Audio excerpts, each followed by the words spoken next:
Terus kemudian, oke, ada di chatting, ada yang nanya, berarti isi variabel itu boleh menggunakan spasi. Oke, ya. Rivaldi, benar, ya. Jadi kalau isi variabel dalam bentuk isinya ya, isinya boleh, ya isinya. Jadi kalau kita menulis, misalkan contoh gini, ya, saya menulis nama mahasiswa, MHS saya singkat. Ini boleh pakai spasi. Agus Budi, ya, Budi Susetyo. Nah, ini dibolehkan. Boleh ini. Ya, boleh kita menggunakan spasi di sininya.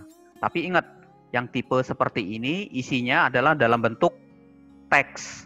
Jadi kalau kita menulis angka isinya, misalkan contoh ya, contoh lain, misalkan gini. Kalau saya tulis misalkan apa nih,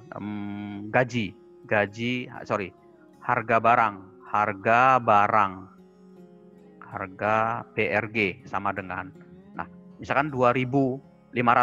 Nah ini nggak boleh, spasi di sini nggak boleh, harus gini. Kalau mau ada spasi, kasih petik 2 di sininya, gitu. Cuman arti dikasih petik 2 dan tanpa petik 2 itu ada artinya. Nanti kalau mau dikalikan, yang ini nggak bisa dikalikan. Kalau yang 2 spasi 500 ini nggak bisa. Tapi kalau kita hilangkan spasinya baru bisa dikalikan, ya. Jadi pengaruhnya di situ, ya. Oke.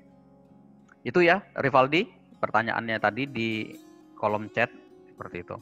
Nah, sekarang kemarin itu saya sudah sampaikan bahwa kita bisa menulis untuk membaca data dari sebuah inputan, ini read variable, dengan membaca read, ya, dengan perintah read, ya. Nah, ini artinya isi variabelnya berapa di input dari keyboard. Nama kamu siapa, jaraknya berapa, rentangnya berapa, alamat di mana, pakai perintah read. Jadi kita bisa menulis read, misalkan gini, read A, read B. Artinya berapa nilai A, berapa nilai B. Ya. Nah, sekarang saya contohkan gini, saya gunakan flowchart ya. Oke. Ntar ini saya close dulu. Oke, saya gunakan oh ini saya belum saya matikan ini, ntar.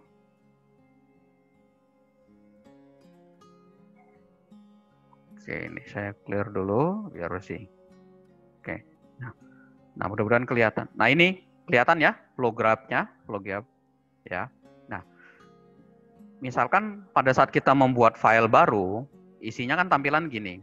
Di panah ini kita mau ketik, kita mau tulis tadi yang perintah mana nih? Nah, ya. Yang read ini kita mau tulis nih. Nah, yang read ini. Ya, yang read ini kita mau tulis. Saya klik di sini panahnya. Nah, karena dia tipenya atau tulisannya read, maka input pilihannya. Kita mau kan membaca data. Saya input nih, klik. Apa yang mau diinput? Nama. Saya klik OK. Dia nanti gini. Terus saya mau cetak. Misalkan di sini ya, saya tambahin lagi output. Ya, saya mau cetak di sini. Ya.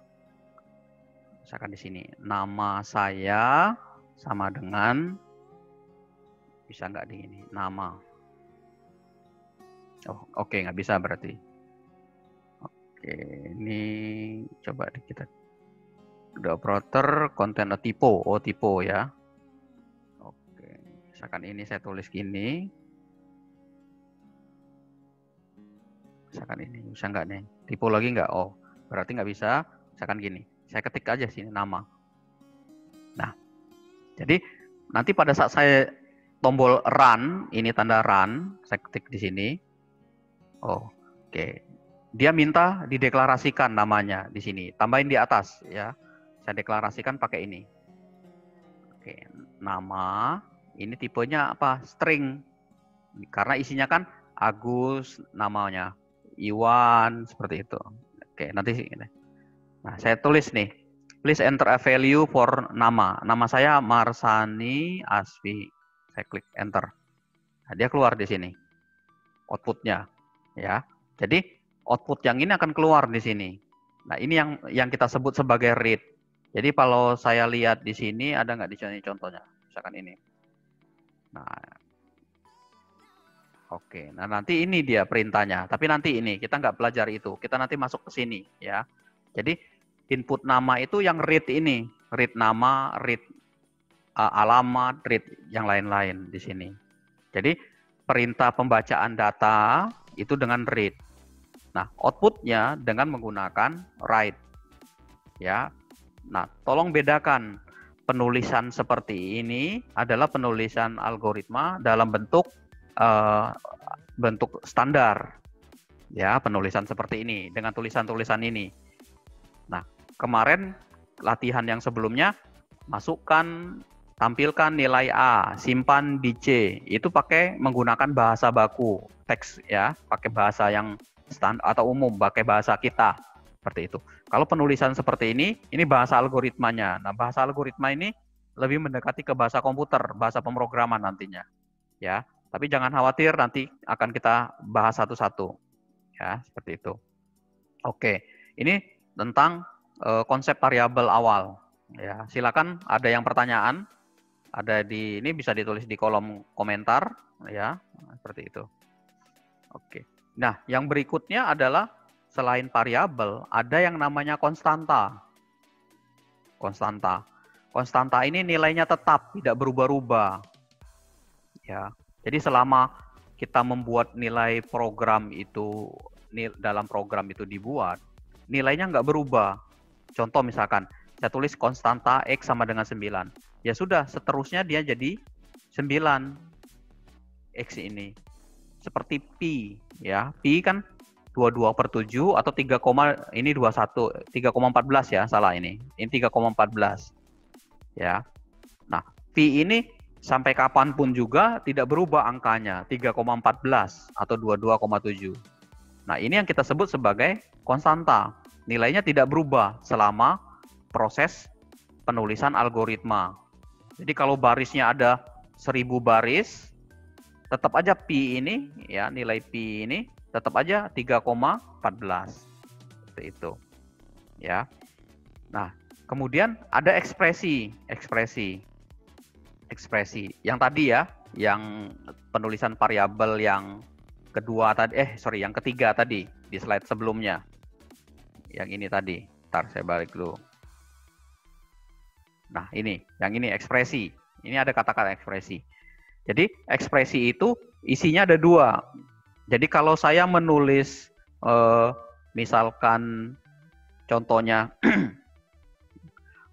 C sama dengan 5 ditambah 2. Ya. Nah, artinya apa? Artinya adalah bahwa angka 5 ekspresi ini yang ekspresi. Kalau ini kan variabel. Dari 5 ditambah 2 ini, angka 5 dan angka 2 itu kita sebut sebagai operan namanya, nilai operan. Sedangkan tanda plus kita sebut sebagai operator. Nah, jadi operator ini nanti ada operator matematika, ada operator logika, seperti itu. Plus, minus, kali, bagi, tambah. Kalau logika, true, false. Ya, and, or. Seperti itu operatornya. Jadi, pernyataan, kalau dikatakan penjelasannya apa ekspresi itu, pernyataan yang mentransformasikan nilai, suatu nilai, menjadi keluaran. Jadi kalau 5 ditambah 2, itu artinya apa? Kita akan melakukan penjumlahan dengan tanda operator plus. Operannya apa saja? 5 dan 2. Nanti hasilnya berapa? 7. Itu. Jadi setiap ekspresi logika di dalam algoritma itu terdiri dari operan dan operator. Operan itu adalah nilai asal yang digunakan dalam proses operasi. Operator, instruksinya apa? Nah, instruksinya kan plus dijumlahkan. Gitu. Ya. Oke, silakan ada pertanyaan ya. Lanjut ya. Lanjut dulu. Nah, operator ini ada 3. Ya, ada operator yang unarray. Operatornya 1, tanda-tandanya operatornya.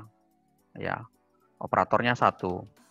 Nah, 1 itu biasanya dipakai di tanda plus minus. Misalkan minus 5. Nah, tanda minus di depan angka ini artinya dia sebagai operator. Ya. Tapi artinya berbeda. Minus 5 itu menyatakan bahwa angka 5 ini menjadi negatif. Kalau kita memberikan 5 atau tanpa menulis tanda plus di depannya, itu dianggap positif. Seperti itu. Ya. Nah, kemudian yang kedua, yang paling sering itu ini. Yang kayak tadi contohnya. Artinya operator binary ini dia mengapit 2 buah operan.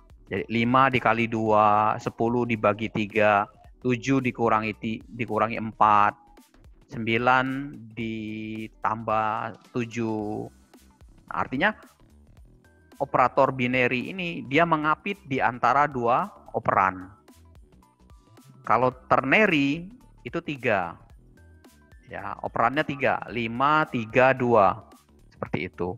Dan banyak yang lainnya. Biasanya kalau di operasi matematika banyak ini, sering ya. Tapi yang paling sering kalau tidak nomor 2, nomor 3. Minus ini biasanya kita langsung ketik kalau nilainya minus 5. Seperti itu. Ya. Oke, ini tentang jumlah operator berdasarkan operannya seperti itu. Nah, sekarang kita bicara tipe data. Ya, kita tulis tentang tipe data. Ya. Kalau tadi saya tulis nama nih. Saya tulis macam-macam nama. Nama Ani ya. Kemudian harga barang, harga 7.500, alamat saya tulis yang singkat ya di sini, Cirebon. Ya. Kemudian IPK-nya berapa? IPK-nya 3,14. Kemudian nilai mata kuliah, misalkan A. Ya. Oke. Nah, ini ada 1, 2, 3, 4, 5. Saya tulis 5 variabel. Apa saja nama variabelnya? Pertama nama, kedua harga, ketiga alamat, keempat IPK, dan nilai mata kuliah MTK. Ini kita sebut sebagai variabel, nama-nama variabel. Sedangkan Ani 7.500, Cirebon 3,14, A itu adalah isi dari variabel. Ya, isi dari variabel. Nah, setiap isi variabel ini pasti mencerminkan variabelnya seperti apa. Terus isinya juga ya ditentukan. Contoh misalkan yang harga. Saya mungkin kalau menulis nama variabel harga, nggak mungkin saya tulis pakai huruf. Misalkan Cirebon. Kok harganya Cirebon, Pak? Nah, ini nggak boleh seperti ini. Kenapa? Karena maksud kita memberikan nama variabel harga, harusnya isinya dalam bentuk angka. Tanpa spasi ya. 8.900, 2 juta, 3 juta. Kemudian sama seperti alamat. Alamat. Kamu tinggal di mana alamatnya? Oh, alamat saya di 789, ini. Itu di mana? Nggak ngerti, Pak. Cari aja sendiri. Nah, ini nggak boleh. Setahu saya, alamat itu masih dalam bentuk nama jalan, nomor rumah, kemudian RT RW, Kesambi. Nah, ini boleh. Kesambi nomor 202, seperti ini. Karena lebih dari satu kata. Ya. Jadi, alamat ini nggak boleh kita isi sembarangan. Seperti nilai A, ya, seperti IPK, yang lain-lain juga. Nama kamu siapa? Ani, Pak. Oh, nama saya bukan Ani, nama saya 007. Nah, ini kan jadinya salah kalau ya seperti ini. Nanti dianggapnya ini tipenya bukan apa? Nama. Ini 07 apa? Inisial. Nah, jadi ini nggak boleh seperti ini. Nah, untuk menulis isinya ini, maka kita kenal istilah namanya tipe data. Ya, kita namakan tipe data. Ya, tipe data. Nah, tipe data ini menyatakan bahwa setiap variabel itu punya atau memiliki tipe yang menunjukkan nilai. Nah, tipe-tipe data itu ada dua umumnya. Ya, tipe dasar dan tipe bentukan. Nah, yang kita pelajari di pertemuan kali ini, ya, mungkin di pertemuan algoritma ini yang warna merah. Jadi kita bahasnya yang warna ini merah ini tipe dasar semua plus yang ini terakhir. Nah, sekarang kita lihat tipe integer, real, karakter, boolean. Jadi kalau saya tadi menulis misalkan tadi nilai A sama dengan 7, artinya saya harus deklarasikan nanti di atas, deklarasi, saya tulis nih, deklarasi, variabel A itu bertipe integer. Kenapa? Karena integer itu untuk bilangan bulat. Ya, jadi harus kita tulis dalam bentuk A sama dengan integer, bilangan bulat. Kemudian saya tulis ada juga, ini nanti saya bagi gini, ini deskripsi ya. Nah, ini sama dengannya gini. Oke. Misalkan saya tulis di sini nama sama dengan Ali M misalkan. Nah, nama ini isinya Pak adalah huruf-huruf atau karakter A, L, I, dan M. Nah, kita cari di sini yang tepat. Kalau saya pakai real, itu nggak mungkin. Nanti isinya bilangan real. Kalau saya pakai karakter, dia cuma karakter huruf, satu huruf. Jadi yang disebut karakter itu kan satu hurufnya. Kalau boolean, itu true atau false. Oh, yang tepat string. Maka ini saya tambahkan di sini. Nama, titik 2, string. Gitu. Kemudian saya punya lagi, misalkan saya tulis harga barang, saya tulis gini. Berapa harganya? 7.500. Ya. Nah, yang tepat apa? Harga barang. Harga barang. Yang tepat kita bisa menggunakan integer. Ya, kita titik 2, integer. Oke. Sekarang saya tulis di sini. Misalkan saya tulis ini. Kalian sebutin tipe data yang tepatnya apa? IPK 3,45. Terus kemudian apa nih? Yakin, saya isi true. Kemudian huruf mutu, saya isi C. Ya. Kemudian saya tulis lagi, misalkan, oke, total bayar itu sama dengan ya 3 dikali harga barang. Oke. Nah, yang pertama ya. Sekarang kita sudah ini. Sekarang IPK. IPK ini yang bagus, tipe datanya apa? Ada yang berani? Yang mau nyampaikan? Karakter, Pak. Oh. IPK. Karakter. Kevin ya. Ada yang lain? Boolean, Pak. Boolean. Yuda, boolean, Kevin, karakter. IPK. Nah, perhatikan di sini. 3. Halo, siapa? Usman tadi. Integer, Pak. Integer, Ilal. Integer, oke. Nah, perhatikan di sini. Ini angkanya isinya 3,45. Nah, 3,45 ini masuk numerik, ya, numerik apa huruf? Numerik bilangan atau huruf? Atau kalimat? Bilangan, Pak. Bilangan, Pak. Bilangan. Berarti numerik ya. Numerik ya, berarti numerik. Nah, kalau dia numerik, kita cek di sini. Dari tipe dasar ini, yang masuk bilangannya angka, itu yang mana? Yang masuk kan adalah integer dan real. Ya, yang masuk adalah integer dan real.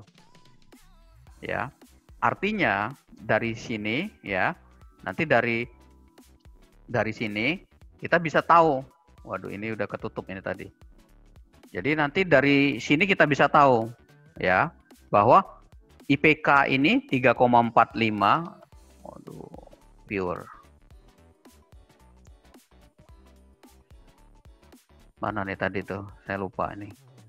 Oke. Nah, IPK ini karena IPK-nya 3,14 atau 3,45, maka yang tepat sebenarnya di IPK ini adalah ya, yang tepat di Real. IPK itu adalah real, benar. Ya, jadi saya ulang, saya tulis ulang ya. Jadi IPK ini adalah real. Karena dia bilangan real. Ya, deskripsi. Saya tulis ini. Jadi IPK sama dengan 3,14. Ya. Gitu. Nah, kemudian yang berikutnya tadi apa tadi? Alamat, misalkan alamat. Saya tulis di sini Kesambi nomor 202. Yang tepat apa? Yang tepat. Kita lihat di sini. String. String, benar. Ya, string. Karena string itu adalah data berupa gabungan karakter. Kalau kita lihat alamat ini kan gabungan dari karakter. Ya. Jadi alamat kita tulis string. Nah, begitu juga pada saat saya tulis misalkan harga jual atau harga beli. Harga beli saya lihat di sini. Harga beli ini 7.500. Berarti dia adalah integer. Iya, benar. Harga beli. Ini 7.500. Ini integer. Oke. Sekarang saya tambahin lagi di sini. Total bayar. Total bayar itu adalah hasil perkalian dari 3 barang yang dia beli dikali dengan harga beli. Nah, yang tepat untuk total bayar apa? Total bayar. Integer, benar. Ya, jadi integer. Jadi total bayar itu kita tulis dengan integer. Nah, kesimpulannya apa? Jadi ketika kita menulis sebuah variabel, di sini variabelnya jumlahnya ada 4. 1, 2, 3, 4. Artinya apa? Artinya kita wajib mendeklarasikan 4 variabel. Nah, masing-masing variabel ini harus kita deklarasikan tipe datanya. Tipe data itu mengacu kepada isinya nanti, mau seperti apa. Kalau isinya dalam bentuk bilangan pecahan, maka yang tepat adalah real. Kalau dia dalam bentuk kalimat, string. Kalau dia dalam bentuk huruf, misalkan gini. Huruf itu gini.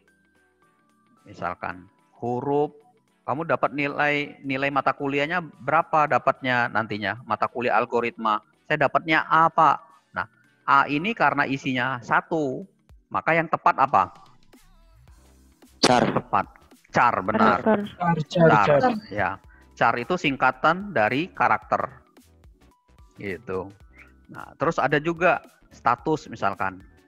Statusnya diisi dengan true. Jadi yang tepat untuk nilai status itu nanti adalah boolean. Ya, boolean. Ya, jadi nilainya seperti itu. Nah, kesimpulannya apa? Kesimpulannya adalah kalau kita punya 10 variabel, maka harus kita deklarasikan 10 variabel. Kalau kita punya 7 variabel. Masing-masing variabel harus punya tipe data yang tepat. Jangan sampai salah. Misalkan contoh gini, saya mau mengalihkan harga beli dengan 3. Kita tahu bahwa harga beli ini tipenya integer. Harga beli. Kita deklarasikan tip total bayar ini pakai string. Nanti error dia. Nggak bisa dikalikan. Kenapa? Karena 3 dikali dengan harga beli, karena harga belinya bertipe bertipe integer, sedangkan yang menampung hasilnya dalam bentuk string, jadi error malahan seperti itu. Ya, maka dari itu kita harus mendefinisikan tipe data yang tepat untuk itu. Ya. Oke. Sampai sini ya. Nah, ini contoh. Luas real. Nama mahasiswa string, alamat mahasiswa string, nilai 1 integer. Luas real kenapa? Karena biasanya perhitungan luas itu angkanya pecahan hasilnya. Apalagi hitunglah luas lingkaran 3,14 kan dikali jari-jari dikali jari-jari. Itu. Ya. Nah, contoh, saya mau balik dulu ke ini dulu sebentar. Saya mau kembali ke logarithm ya. Misalkan contoh ini tadi balik ya. Sekarang saya buat file baru. Misalkan kalian diminta buatlah algoritma dengan flowchart untuk menghitung luas lingkaran. Ya, sekarang kita tambahkan ya, luas lingkaran. Ingat luas lingkaran tuh rumusnya kan 3,14 ya, V dikali R dikali R. Berarti kan kita input nih. Nah, ini input jari-jarinya berapa? Jari-jari. Kita input. Namanya jangan ada spasi. Ya, jari-jari. Oke. Wah, salah nih. Sorry, inputnya variabel nih. Oh, nggak boleh ya kalau di sini. Satu aja ya. Oke, jari. Nah, kemudian karena kita mendefinisikan variabel jari, input jari, maka kita harus deklarasikan. Nih, ini declare. Ya, declare. Kita deklarasikan. Apa yang mau kita deklarasikan? Jari-jari tadi. Tipenya apa? Karena kita khawatir ada bilangan pecahan nanti, pilihnya real. Klik OK. Gitu. Kemudian rumusnya, karena dia bicara, coba kita tambahin dulu nih, declare. Oke, ini saya hapus dulu, sorry. Ini saya hapus dulu. Ya, saya tambahin lagi. Bisa nggak dia di sini declare-nya konstanta, misalkan di sini. P, ya. Nah, bisa nggak konstanta? Kalau dia nggak bisa, berarti tipenya dia oke, nggak bisa. Berarti di sini berarti nggak bisa menggunakan konstanta. Oke, kita langsung proses nih. Jadi nanti prosesnya adalah assignment untuk memproses. Ya, ini kelihatan ya? Ntar dulu, takut nggak kelihatan. Pak izin bertanya, apakah deklarasi dengan deskripsi harus urut? Oke, ntar ya. Sampai. Nah, sekarang prosesnya tadi. Proses itu kita tulis luas. Hasilnya kan kita mau ngitung luas. Rumusnya apa? 3,14 kita kali dengan jari. Kali jari lagi. Jari-jari gitu kan. Ya. Oke. Terus terakhir, saya cetak hasilnya. Output. Cetak yang mau saya cetak adalah luas. Gitu. Jadi yang real jari ini simbol kotak ini adalah deklarasi. Ini deklarasi. Sedangkan input ini jadi bagian ke bawah ini adalah deskripsi. Deskripsinya. Ya, deklarasi itu adalah tempat untuk mendeklarasikan variabel, sedangkan deskripsi itu untuk mengekspresikan, mendeskripsikan input, proses, sama output. Ya. Nah, yang pertama untuk mendapatkan jari-jari kan harus diinput. Berapa jari-jarinya? Sekian. Luasnya diproses 3 kali 14 dikali sekian kali sekian. Baru dicetak. Tinggal kita run. Ya, kalau ada yang salah, oh ini real. Apa nih salahnya? Before you can store or read from it must be first. Oh, sorry. Berarti jari-jarinya sudah, declare laginya luas belum? Luasnya kita lupa. Tipenya real. Oke. Ingat ya, di sini ada variabelnya jari dan luas. Jadi kita harus deklarasikan dua variabel. Tadi saya bilang, kalau variabelnya ada 4, maka deklarasi harus ada 4. Ya, karena di sini ada 2, 1, 2, maka kita tulisnya 2. Ini nggak usah dihitung lagi karena sama dengan ini. Ya, terus kita run. Masukin jari-jari ini. Place enter a value of jari. Jari-jarinya berapa? 2 misalkan. Enter, dia proses. Ya. Hasilnya ini 12,56. Ya, kalau nggak percaya hitung sendiri. 3,14 dikali 4 berarti kan? Seperti itu. Jadi bisa prosesnya perhitungan gitu. Ya. Jadi ini yang kita sebut sebagai flowchart untuk menghitung luas jari-jari sebuah lingkaran. Seperti itu. Oke, balik lagi.